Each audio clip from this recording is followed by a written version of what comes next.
if I may introduce Berhan Taye, who has, through her work at Access Now's Keep It On campaign, raises awareness and defends the digital rights of users, especially those most at risk, which includes women and girls. The global campaign aims at stopping internet shutdowns, is a coalition of more than 150 member organizations from across the world. She also engages in policy work on issues relating to prevention of internet shutdown in the continent and beyond.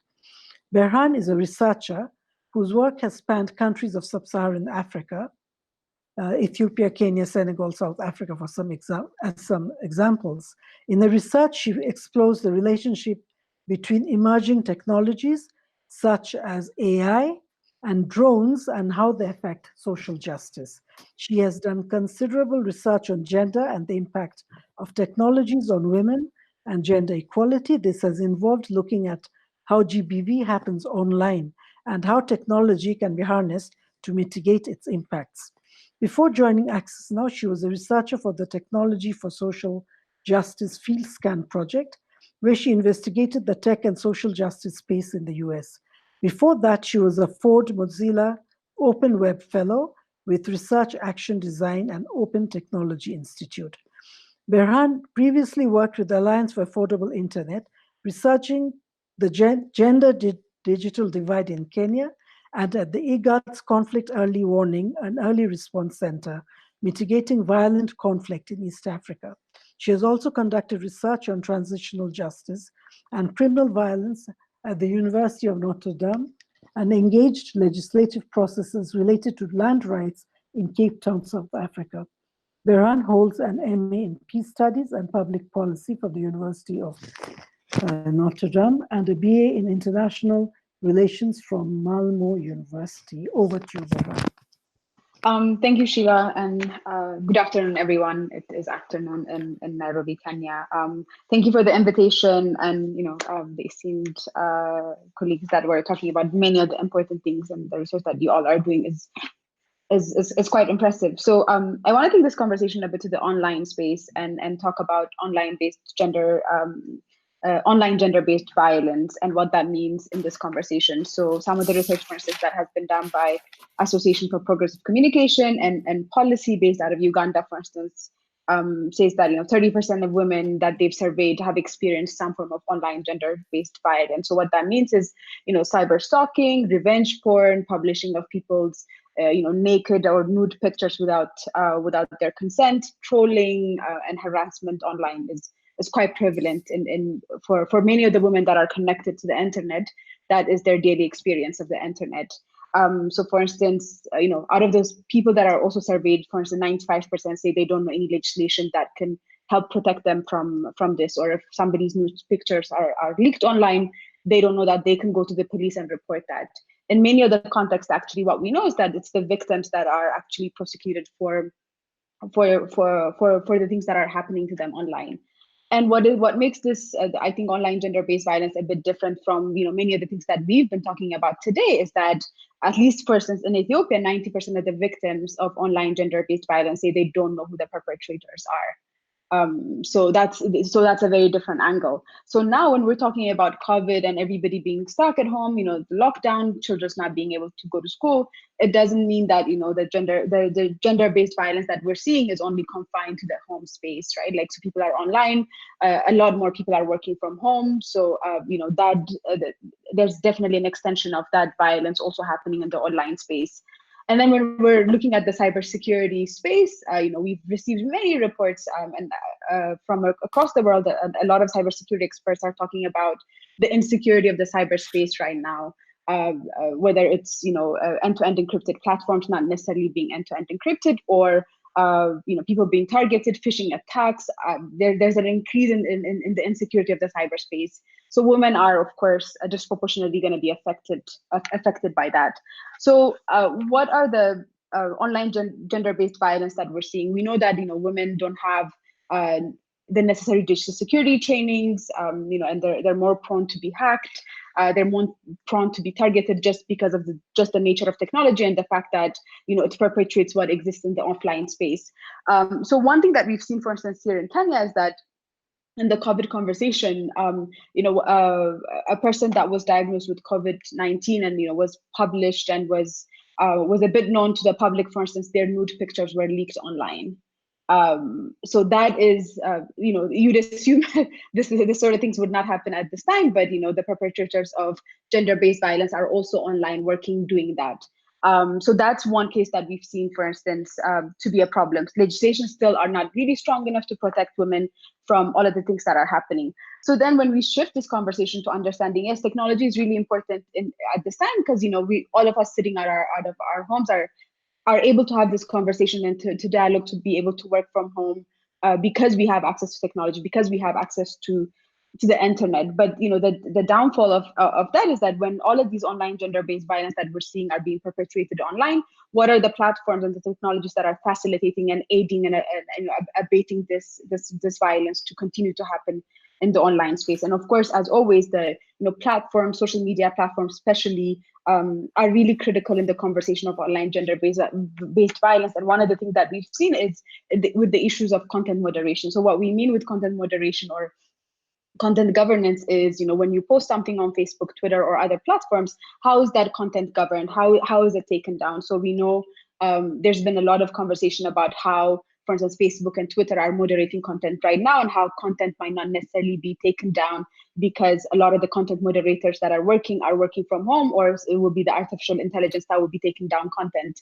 So when we're seeing more revenge porn being posted online, when we're seeing more nudes and other non-consensual content being posted online, who is actually moderating this? How is that being taken down?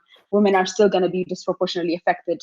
And of course, a lot of the issues that we're seeing is in closed platforms where they're either end-to-end encrypted, in Telegram and WhatsApp, where people don't even know where to report those things. So those are some of the issues that we're seeing. And of course, it's technology can also be a solution in this space, right? And Megan and others have touched on a bit about this, is the social cohesion that we have, the support groups that we can potentially, tap into as women are facing online and offline gender-based violence. So different apps that, if you go from all the way from Australia to Brazil to Tunisia, have been tried in this time and even previously before COVID. So these are supposed to be platforms where, people can gather, can, figure out information about like where do we report gender-based violence that we're experiencing at home and outside the home as well. So we've seen chatbots, hotlines, online support groups to be quite useful in this time. And of course, one thing that's really important to note here, and the judge has also alluded to this, is access to justice in times of pandemic is a crisis, right? Like, so for instance, we know in Ethiopia, all courts are closed except a few that are supposed to deal with gender-based violence and domestic violence that are arising at this time. But as it has been previously alluded as well, the unfortunate thing is that not everybody's connected, at the same level. So one of the issues that we're seeing, of course, it's always, in this conversation, it's always structural, right? Like, so rural areas are completely forgotten when it comes to internet connection. If they have a good broadband internet, it would be quite a surprise. While most of us sitting in Nairobi are even struggling with our internet bandwidth, let alone folks that are based out of rural areas. And of course, those are the ones that are going to be most missed. So any technology suggestions, any legal empowerment, or even virtual courtrooms that we're talking about won't be accessible to the majority of the women that might most need them at this time. So that's one really important thing to note. And of course, technology cannot be cannot replace human beings, cannot replace any of the courtrooms, any of the things that we see, and should never be a suggestion. And this is definitely not, but it can definitely aid in creating that space that we've lost in terms of being able to to confide in your friends, being able to to confide in your teachers. That should definitely be provided in the online space. But one thing, of course, to note and very important is we've seen the rise of hate speech. We've seen the rise of misinformation and disinformation online right now, where it's become extremely difficult to dissect between the fact and what's not fact in this time. So women are also disproportionately going to be affected by that. And we've talked about policies that are when we're talking about making sure that technology somehow fills this gap. We need to talk about what is the privacy data protection policies that are put that are put in place. If you're going to a chat room and sharing that information, is that information going to be processed in any way? Like how's that information going to be shared with other parties? Those are really important things that need to be considered when we're rolling out these things. And one last thing that I want to point out is the issue of the digital divide. The digital divide is really clear. It really is visible. Internet service providers and governments play a really significant role here, where whether it's putting in unnecessary barriers for people to connect. So, for instance, in Uganda, we know if you want to use social media platforms, you have to pay $0.05 per day, which might not seem a lot, but for folks that are trying to use at least that WhatsApp group that they have, for women that are in the informal sector selling shea butter or whatever that they're selling on those platforms, is still a barrier to connect, and is still a barrier to access that information. So there are many barriers that people have that really inhibit them from joining the digital space and from really gaining access to all of these things that are being shared. So those are some of the issues that we're seeing right now, and we're expecting to see more online gender-based violence escalate as COVID also escalates. Over to you, Sheila. Thank you so much, Berhan, for that. I think what Berhan has done is she's been able to link the offline gender-based violence and to the online gender-based violence. In this kind of a situation, it's both have escalated on and offline, and also addressed the technology as a challenge, as a barrier to women's empowerment, but also that it can be a solution in some instances. It is a solution to that. But at the end of the day, what Berhan has told us is technology can never replace the human being.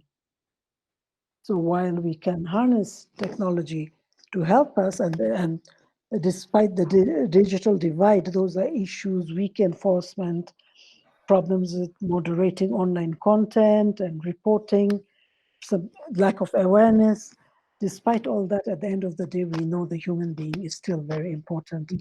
And especially now in this time of social isolation, which is really physical isolation, because we can still be social without being in touch with one another.